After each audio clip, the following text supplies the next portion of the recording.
Good day, everyone. Welcome. Hope you're all doing well. Just reaching out to you on a Sunday, and this is really the first time I've ever really done this, make a video. Hope I don't cause a short in the internet and really start a panic. Speaking about panics, Marquette's been doing well overall, but there was a little rioting when St. Christopher's announced that the fish bake was canceled last week, and I hope we don't have to go through that again. Another rumor, too, with Easter really on hold, and I've just sad news, I need to announce this, but Lent's going to continue up to Christmas. But if Christmas is canceled, I'm going to start rioting for sure. But anyway, this is a video just to reach out to you and share a few reflections on today's gospel from the fifth Sunday of Lent. It's the famous gospel of Jesus raising Lazarus from the dead. Chapter 11, verses 1 through 45. The first is, Jesus calls forth Lazarus from the grave. Can just put yourself in the shoes of Lazarus. He experienced death, and then he was brought back to life, and this happened, and this is kind of a prefiguration of the Lord's own resurrection, as well as our resurrection, too. So just think of that freeing experience of Lazarus.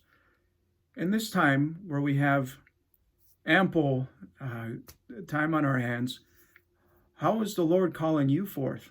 It's kind of interesting that asking myself this question too, as a priest, and parish life is on hold. Campus ministry life is really on hold. How is God still calling me forth as a member of his church, as a member of his body? How is he doing? How is he calling you right now too? I know one of the things that has just been on my heart too is having this time on our hands. And I know, I meet with a lot of people and they talk about unforgiveness. And how it can really be hard to forgive. I think that is one of the greatest sources of spiritual atrophy, if you will, in our lives, is unforgiveness. Who are the people in your life that God is calling you to forgive and to continue practicing that forgiveness? Remember, too, forgiveness is an act of the will. You might not even feel like you're forgiving the person. As long as you're doing it, that's what's important, to make that act of the will. I forgive. Jesus, I forgive. And sooner or later, those feelings will catch up. We don't live based just on our feelings. We live, by our actions. Love is an action verb, and a loving thing to do is to forgive. So that's one of the things. Like, how is the Lord calling you forth within your life, within your family, within the community? Secondly, too, I think this is a time in which we're revisiting all our priorities. Silence can be very difficult, but it can also bring forth certain realizations, let's just put it that way, in our life. And it's a very beautiful thing. And sometimes those realizations can hurt, but the Lord has good in store if you embrace it. So in the beginning of the gospel, Lazarus had died, and Martha and Mary are dealing with the situation. When Jesus comes, Martha says to him, "Lord, if you had been here, my brother would not have died. And even now I know that whatever you ask from God, God will give you." So notice Martha's beautiful faith in Jesus' power. He's fully God, fully man. He can do anything.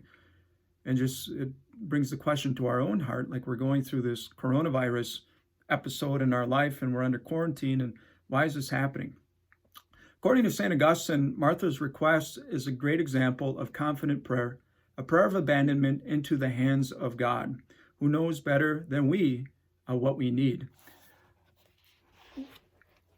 As Americans living in this great country, we have a problem with control.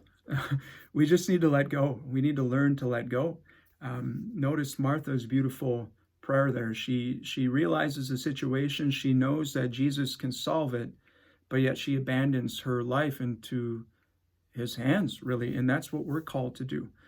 Friends, control, you want to get a spiritual ulcer? You want to be frazzled? You want to have the anxiety and the panic level and the fear level ramped up on high? Try to just control every detail of your life, and that's what's going to happen. The Lord invites us to give it up. He invites us to trust in him, even though we're going through this tough situation. There's good that's being brought out of it, and the Lord's just calling us to trust him. I shared this prayer at the end of one of my homilies, but I think it's fitting again for today. I shared it a couple weeks ago, but this is from Padre Pio.